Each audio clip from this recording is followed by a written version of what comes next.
Oi, meus amores, que bom encontrar com vocês. Hoje nós vamos conversar sobre um espírito que é muito conhecido de nós, dentro do meio espírita em geral, né? Por um nome que ela apresenta hoje, mas que conviveu de perto com Jesus. Teve a oportunidade lá atrás de acompanhar parte da sua existência, é citado nos evangelhos.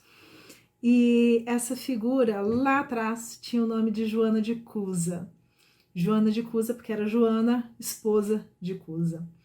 Hoje nós conhecemos ela sob o nome de Joana de Ângeles. É o espírito que é responsável, que dirige os trabalhos empreendidos por Divaldo e pela equipe, por Divaldo Pereira Franco e a equipe que trabalha com ele nos dois espaços da vida. Joana de Cusa era uma mulher muito rica na época de Jesus. Do tipo, rica de verdade. O marido dela era um alto funcionário em Jerusalém, um alto funcionário do governo, lidava tanto com a administração, né, dos judeus, quanto também com a administração romana. E sabe aquelas pessoas que sabem transitar muito bem entre os dois espaços? Que conseguem aproveitar bem as vantagens de um lado e de outro, mas exatamente por conta disso acabam sendo um pouquinho políticas, cedem um pouquinho de um lado, cedem um pouquinho do outro, apesar de nunca escolherem de verdade um lado? Pois é, Cusa era mais ou menos assim. Acontece que Joana começou, até pelas notícias que iam chegando, notícias às vezes trazidas pelas suas servas, começou a ouvir algumas das pregações de Jesus. Se encantou pela presença, pela fala dele.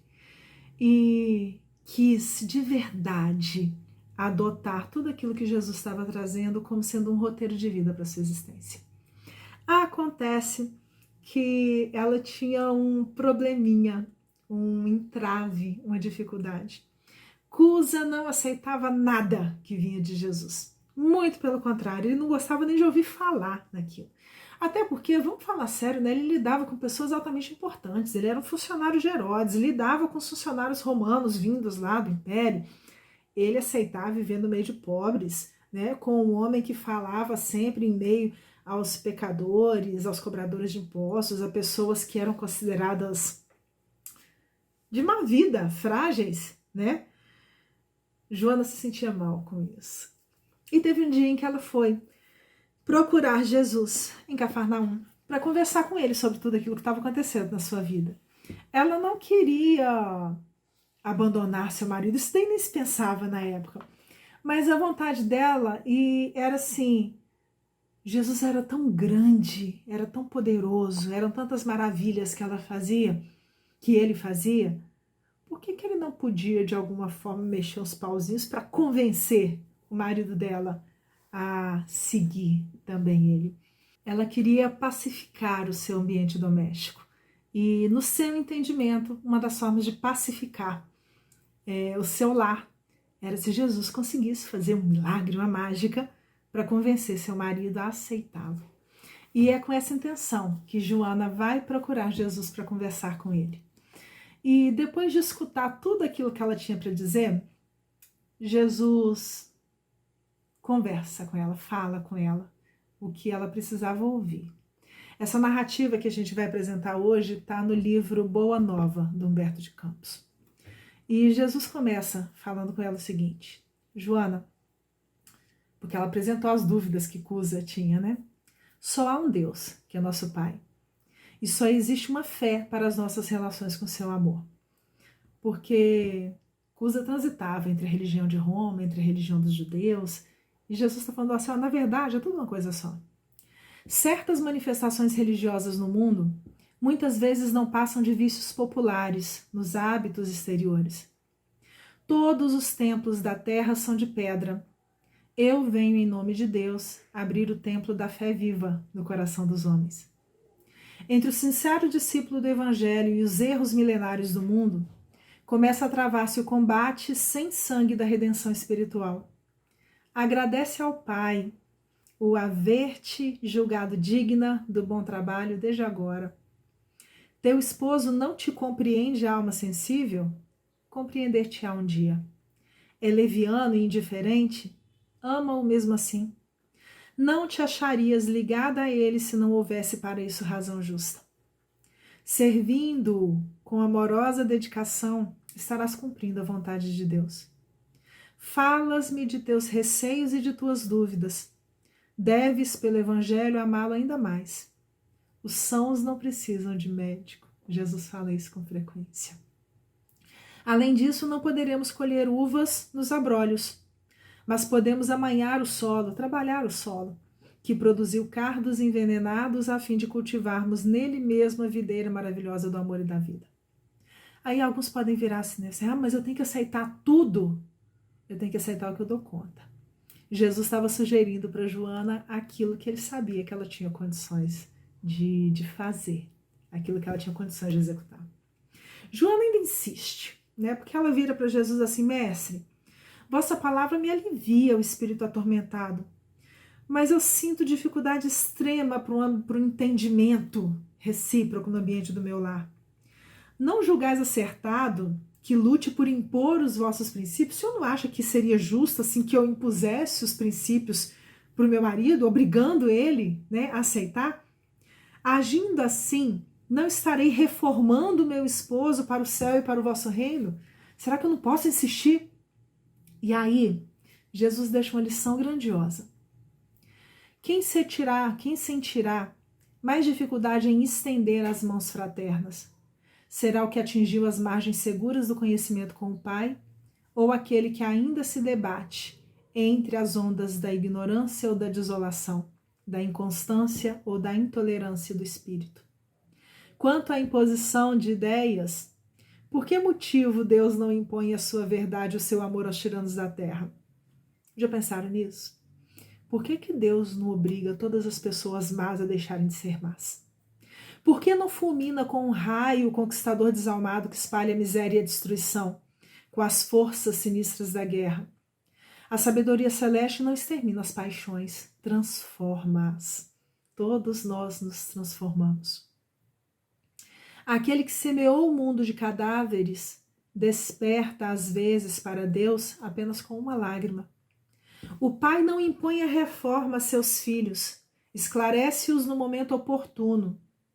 Joana, o apostolado do Evangelho é o de colaboração com o céu, nos grandes princípios da redenção. Sê fiel a Deus, amando teu companheiro do mundo como se fora teu filho. Não percas tempo em discutir o que não seja razoável. Tem hora que não adianta a gente ficar batendo boca com quem não quer ouvir. Não adianta, a gente tem que respeitar o tempo do outro. Deus não trava contendas, lutas com as suas criaturas e trabalha em silêncio por toda a criação. Vai, esforça-te também no silêncio quando convocado ao esclarecimento, fala o verbo doce ou enérgico da salvação, segundo as circunstâncias. Volta ao lar e ama o teu companheiro como o material divino que o céu colocou em tuas mãos, para que talhes uma obra de vida, sabedoria e amor. Vai, filha, ser fiel.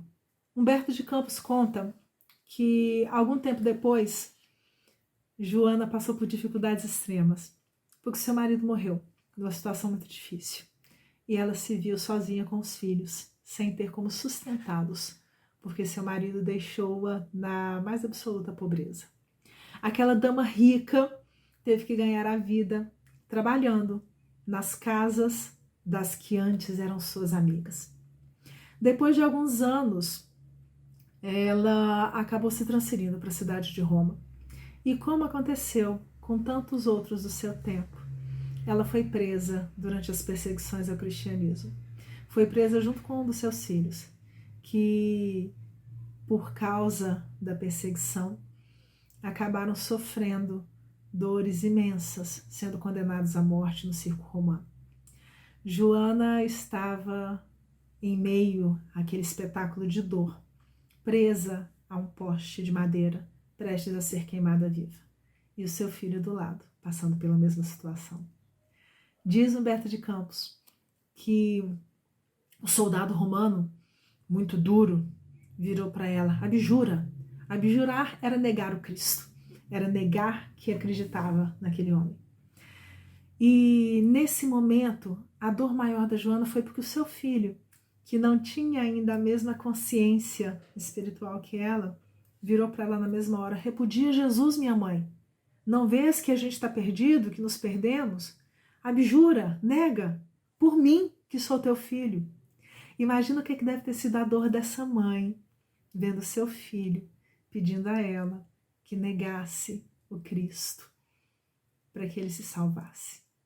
Mas Joana já tinha entendido que a salvação que Jesus trazia era maior do que qualquer outra. Aquele soldado continuou instigando, e aquele jovem, com medo da morte, pediu mais algumas vezes: abjura, mãe, abjura. Joana olhou para ele, amorosa e tristemente, ouvindo tudo aquilo, se lembrando da vida daquela criança desde os primeiros dias.